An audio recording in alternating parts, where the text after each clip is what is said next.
everyone. I am Tania Farran. I'm excited to be here tonight with you. Happy Monday, everyone. I'm sorry I was out last Monday. I was hanging with my mom, but happy to have two amazing ladies with you tonight. We'll get into that in a minute. Just as a reminder, I'm the author of Raising the Well-Adjusted Child, a Parent's Manual. So you can check that out. It's available on Amazon. And these two amazing ladies, you've probably seen this graphic that I have here. We're going to talk today to Hannah Tipker and Cheyenne Tipker.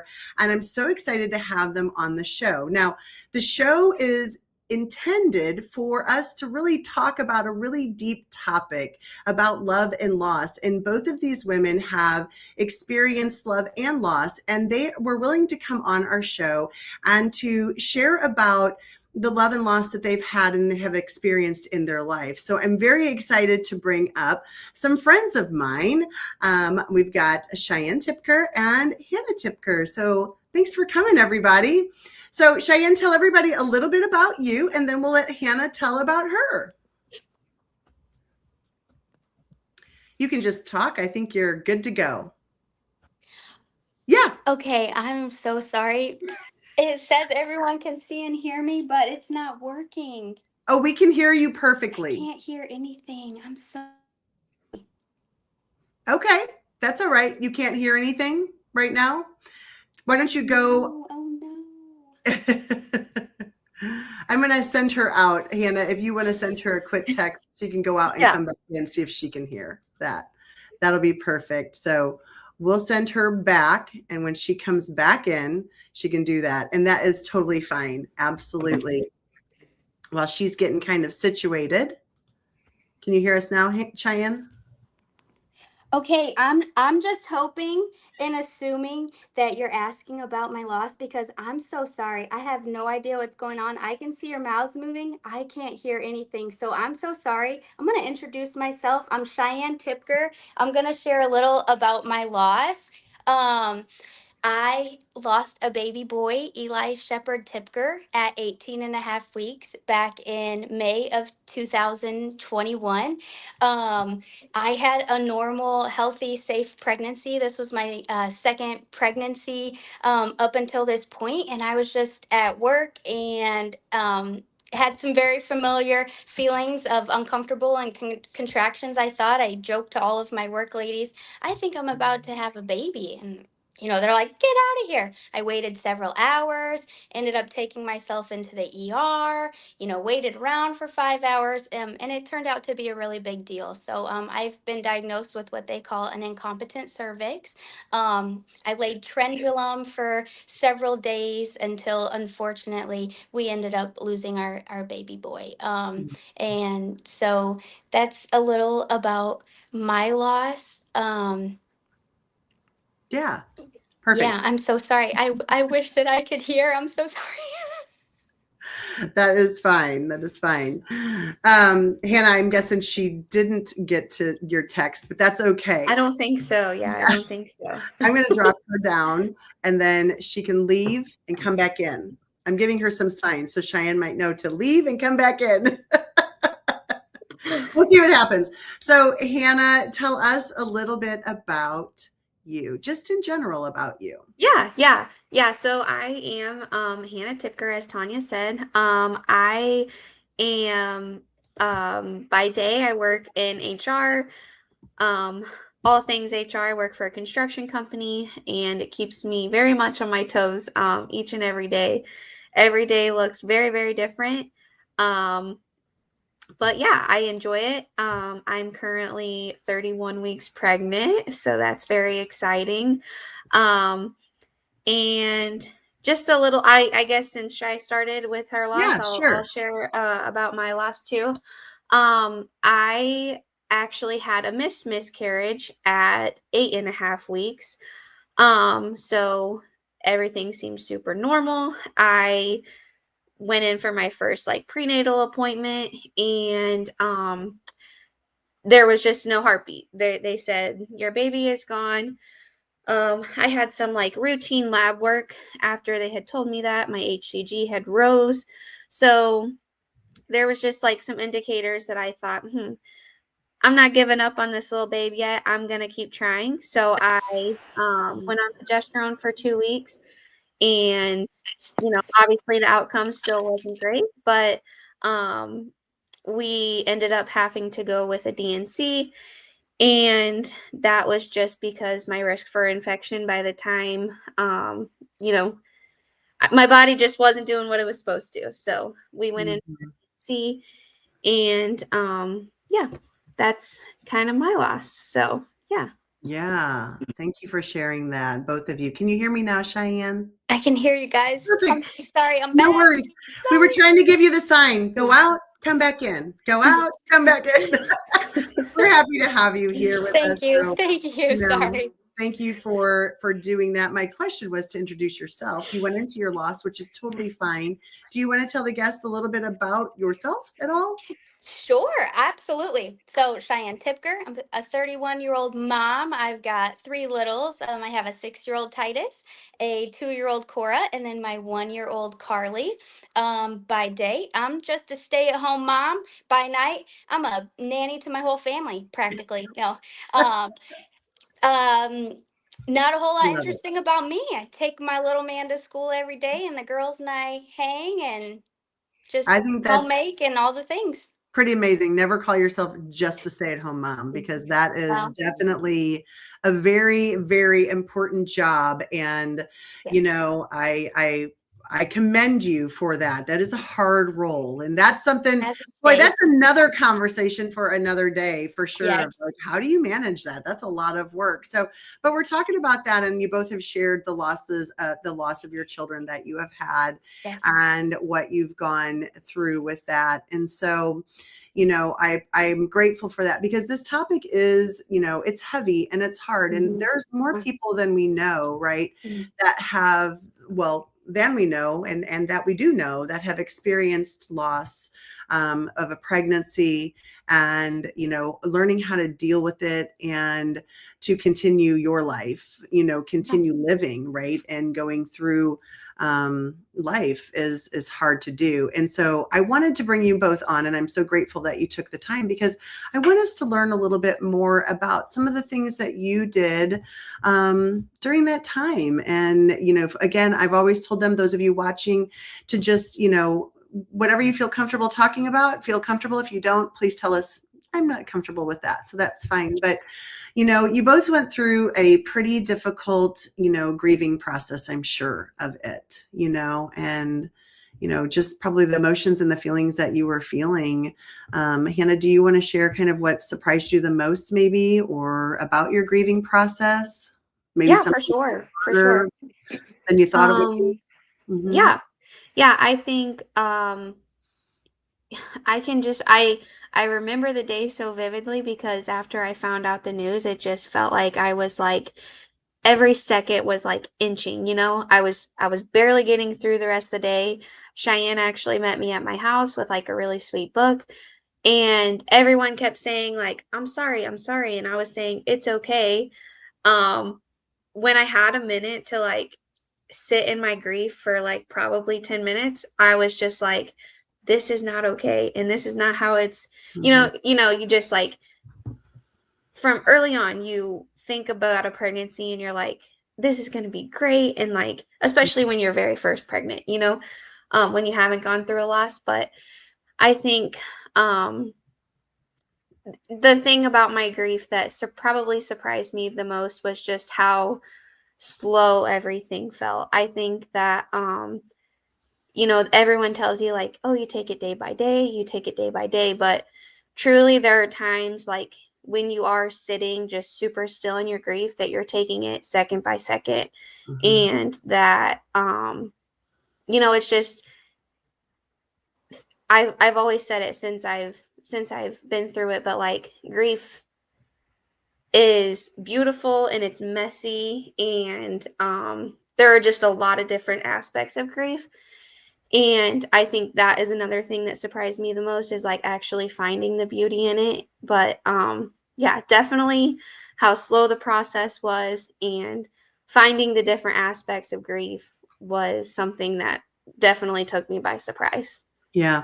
And I do want to say, we just had, well, we didn't, we went to it, but Cheyenne just had Hannah's baby shower yesterday. And you gave such a beautiful speech, to the women that were there with you who, may be going through the same thing or wanting a child, and, just really very touching moment of you're praying for them and you're wishing good things for them. And so, that was really touching and incredible. Very, very giving of you to do at your shower. Very nice. Thank you.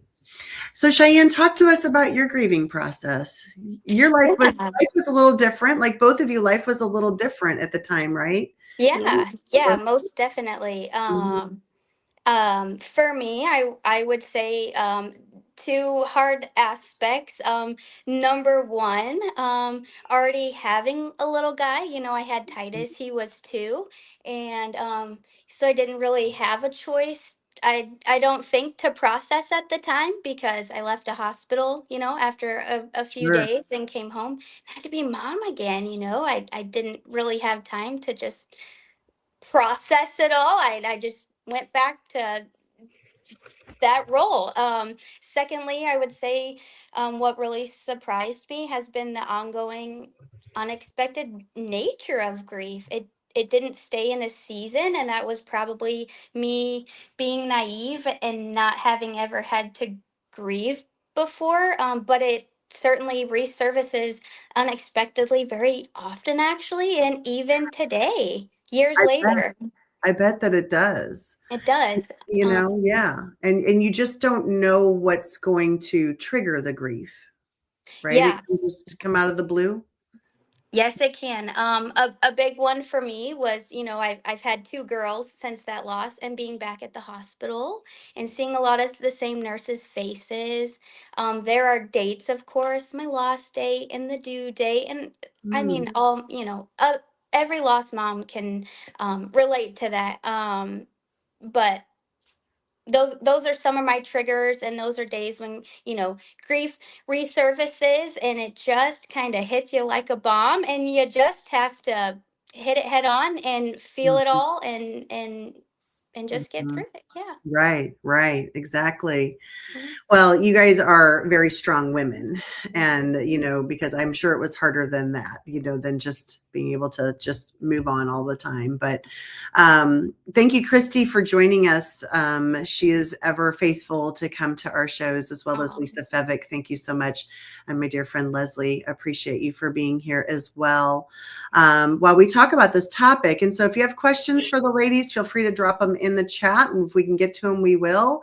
And then, if you have something that you would like to share with us, if you've experienced the loss of a child and you'd like to share something with one of our questions, please drop it in the chat as well. We would love to hear from you.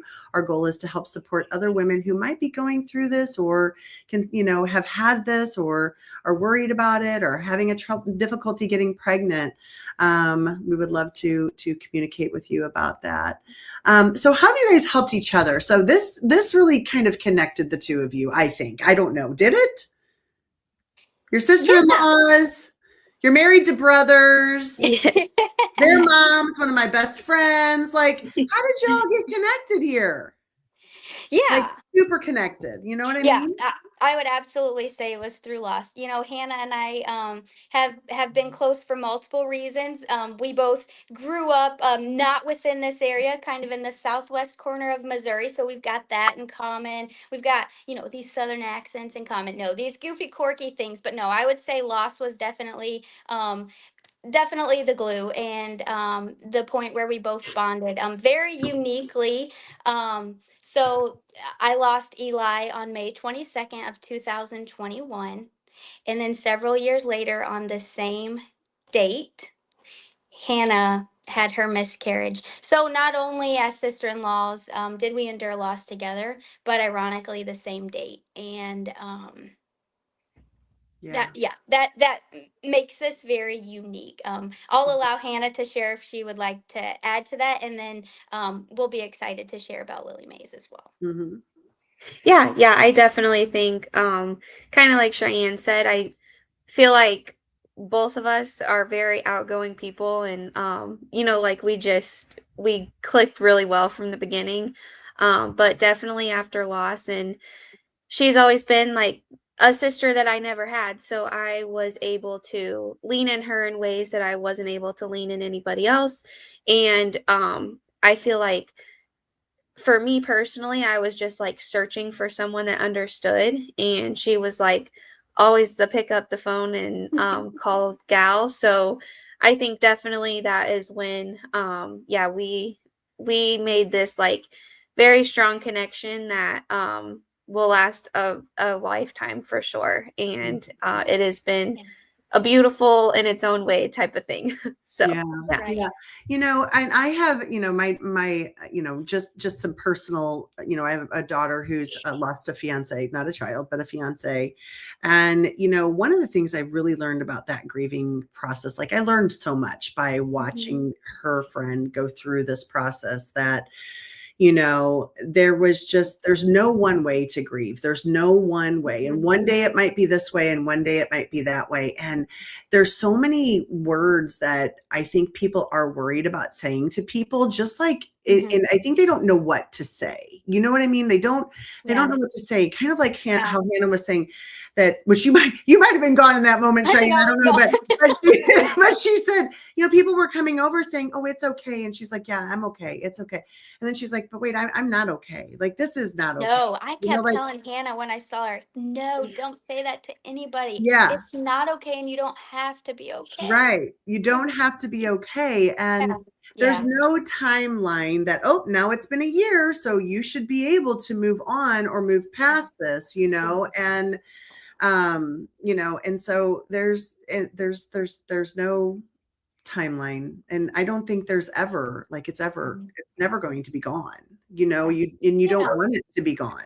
Why would Right. you? Exactly. You We don't we want it sure to be don't, gone. and we want to talk about it, and I want to say my Yeah. baby Eli's name anytime I Yes, can. It doesn't make me feel sad or awkward. I love it, and I right. appreciate it. Yes. Right, you do. Yes. And I know that even with her, like somebody saying, well, move on, or people would say, well, it's probably because you two weren't supposed to be together. Like people come up with like reasons, Crazy. but and you're like, what do Yeah. you mean? Like, why would you even, you know, I like know. just Right. these statements that they think are comforting and they're Right. not like, But we don't know what we don't know, right? So it can be that's so right. hard yes, to relate or to empathize when those aren't feelings we've had. And so I do think it just naturally creates this awkwardness, and they feel like something has to be said, but they don't know what. So they right. and it's okay. I think once the person on the other side of it realizes that, and you go, okay, it's okay. They just don't know. You just Yeah. Those Hmm. are like growing pains of grief, I always like to Oh, say. that's a good I Yeah. point. like that. Yeah. Growing pains of grief. Yeah. Growing pains of grief. It's true. I mean, and I think that's right. Any person Mhm. that you lose, there's so much that, you know, you feel and Oh people yeah, don't understand it until they're going through it. that's So yeah. that's right. Yes, this is a tough subject, Leslie. We got deep tonight for sure. Oh, Christy loves the name Eli. Yes, Oh, it is a thank beautiful you. name. Absolutely. So we also, you know, wanted to go in. This was a comment that I wanted to talk about, or that I thought, I wonder how you girls feel about this. So if you could go back to that first week or that first day and give yourself a permission slip, what Hmm. would that be? Or what would it say? I give myself permission to, Hannah, do you want to answer? You look like you're already ready. Yeah, I would. This is actually a question that I've thought about since I read the questions. I think one thing that I would allow myself to do or give myself permission to do would be to sit in my grief for longer. I think that after everything happened, I was just occupying myself. I was never like sitting in my grief and um, going through those steps. I was cleaning the house, or I mean, I was doing whatever I could do to like keep myself busy. But I do think that's something that's really important is you allow yourself to sit in your grief because it's just inevitable. Like once you sit in it for a while, like new things come up and you feel different ways or you have different opinions. And so I just think that if I could let myself go back to that moment in that first couple of days, it would definitely be to sit in my grief. And it doesn't have to be sitting and staring at your wall in like a sad space. It can be going for a walk or, I don't know, finding like a flower garden or just something amazing too. But just allowing yourself to like take a minute and sit in that grief, I think is really important. So Yeah, I agree. Yeah. Yeah, I love this. I think this goes back to when I had shared that I was telling Hannah it's okay to not be okay, and that is because that is learned from experience. I After my loss, I was I didn't have any friends who had ever lost. I didn't know anybody else of my age. I didn't honestly know how to handle it. And everybody, was so concerned about me and checking in. But honestly, I was concerned about them thinking I wasn't okay. So I was just telling everybody, I'm okay. I'm really fine. I'm doing great because I didn't want them to worry about me and I wanted them to know I'm going to be okay. But I've matured, and then having gone through with Hannah, I wish I would have just said, I'm not okay. And that I would have Yeah, opened my arms to the support that they would have offered me. But right. I tried to handle it on my own. Yeah. And not have done that. I mean, ladies, it's a lot to handle. Like Yeah. those are heavy, big things. And, one of the things that I know, I've shared with some other women, we've talked about it is, women, we love our children the minute we know that we are carrying them. Yeah. We are in love with them. We are dreaming of our life with them. We are planning everything.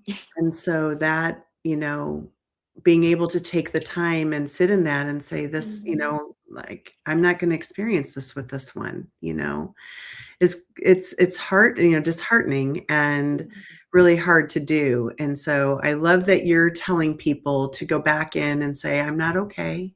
I'm going to be okay, but I'm I'm not okay going to right be okay. now. Yeah. I'm not okay right now. This is Yeah. hurting me. I'm sad. I'm, you know, Right. having to change what I was planning and the way Yeah. life was going and that sort of thing, right? And Yeah, people want to love on us. Like they want to give they us meals. do. That makes them feel good. They They want to do. send us a daily text or a check-in or, and I Mhm. was like denying those Yeah, things. I'm okay. Like I'm mighty and strong. I'm cool. And I wasn't. What the heck was I right, thinking? I don't right, know. I right, don't right. know. And so, like, grieving with your partners, you both are married and, Yeah. Mhm. you probably both grieved differently. And I'm not asking you to speak for them, but, was there something different in that grief of the mother and the father or, something that Mhm. was, you would like to share about that? Yeah, speaking from experience, I think what really helped us was to be curious about each other's feelings. Grief can be all consuming and it can really change us in a lot of ways. We Yeah, both changed a lot and yeah, kind of had to get to know this new version of each other that we had not met before, honestly.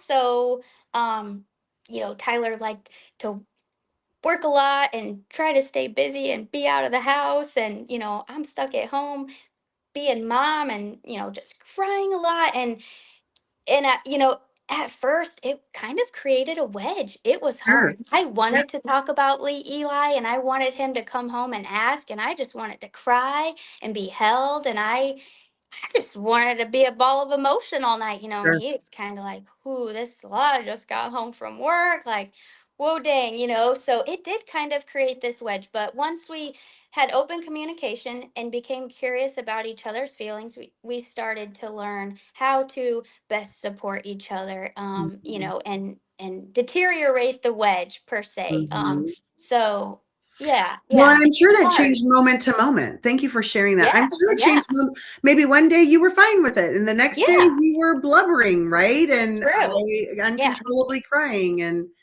true. yeah, that is I'm sure that was, yeah, hard. Mhm. Yeah, I'll kind of piggyback off that really quick. I feel like they're brothers, obviously, so they were very similar in that aspect. Kyle doesn't like to be in the house and sitting down for very long. And kind of like Cheyenne, I that was something that I wanted really bad. I was Yeah. like, just sit in here with me and so that we can talk about it. But he was another one that just, it wasn't something that needed to be talked about to him, but Cheyenne and I have always said, like, we just want to scream it from the rooftops and like let Yes. everybody know because Yeah. it does need to be talked about. And I think Mhm. that's when different emotions come up and it makes it easier to talk about whenever it is talked about. So Well, and not I think, and I think too, so like, we all love our big, strong men. That's what we have, right? that's We right. these big, strong men that we can just lean on, right? Wrong. And that's No. what we want. But you know what I mean? Like we want that. That's, your husbands are these, go out and provide and, Yes. and so sometimes it's harder, right? We don't always get Mhm. that soft side Right. Right. exposed. They don't expose that a lot to us. I know they have it, but So they true. don't expose that a lot. And so I'm so glad that you guys were able to communicate that. And so those of you that are listening, if you have that, take that time and explain to your partner what your emotions are, what you're feeling, and what you're needing. It's so important to say Yes. what you are needing, Right. because you know what? You might not have wanted it from your aunt and your grandmother and your whomever, but you might have wanted it from them, I mean, so Yeah. we're multifaceted, you never know Yes. what we're going to want and who we're going to want from, but we probably should say it. That might help some, but I love that. Definitely. But and out of this, you guys have turned, we're already at 27 minutes in. We always try to keep this to 30 minutes. So I want to make sure that we have time to talk about your business that you Yes. ladies have brought forth from this tragedy that you two have had. So Yeah. talk Thank about you. that. Yeah.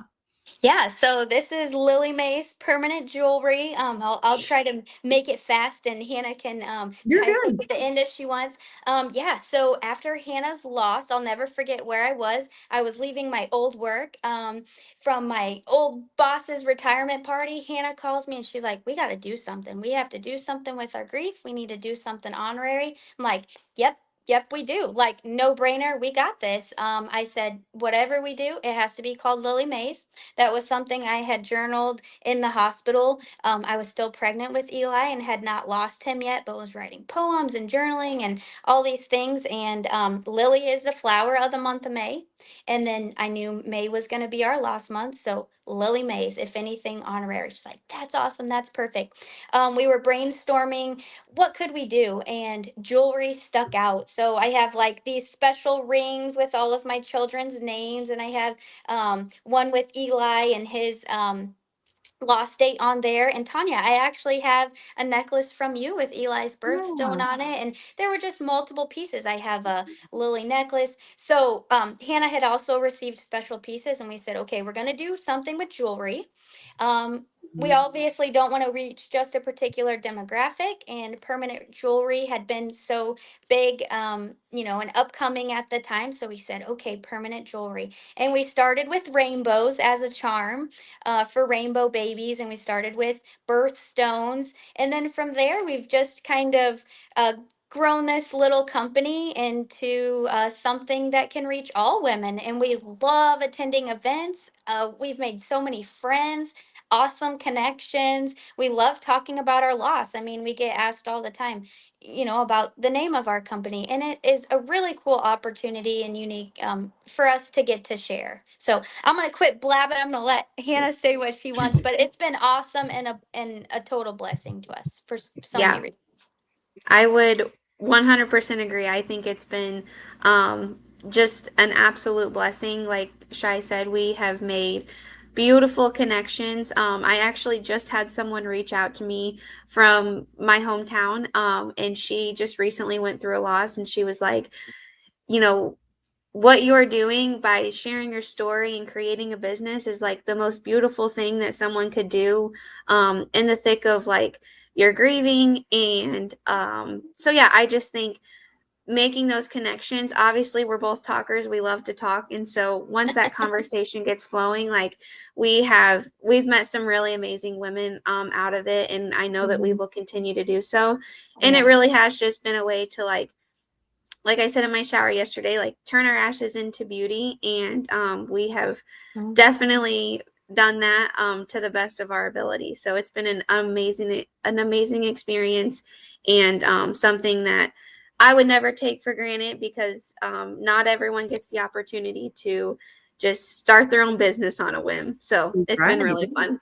I love that. I love that. And how nice, because it is mostly women probably that you're putting jewelry on, and you get to share your stories and talk to one another and be a support system, while you're, and I've had my jewelry from you ladies as well. And it's a time to sit together and chit chat. And that's always a good support time for others. So amazing. So what are some final words or final thoughts that you have for the audience that you want to tell anyone about love and loss? I think if I had to say anything, I would just say be gentle on yourself. Give yourself grace. Honestly, this probably made grief sound easy and beautiful. I'm not sure. I'm going to have to go back and listen. But can I be really honest? I had days of screaming. There were days I threw things, okay? I ended up being diagnosed with hypothyroid and Hashimoto's disease, and that plays a small part of it, but most of it was grief and loss and broken heart. And just be easy on yourself. Give yourself grace.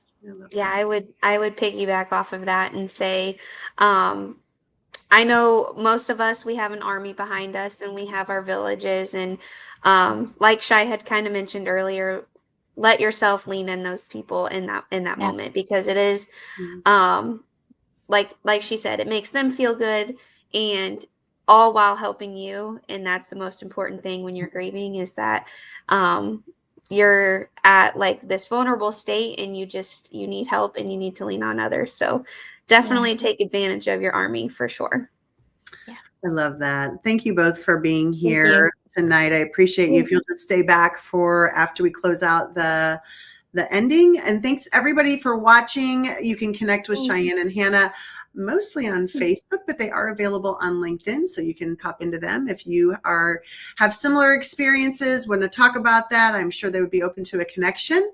And everybody else, thanks for watching. Those of you that are still watching now, I have a 6 o'clock tonight. We're back to back tonight. So I've got Dr. Gwendolyn Levert coming in to talk to you about how to build brilliant minds at home. So thanks everybody for watching. Have a great rest of your night. Bye. Thank you.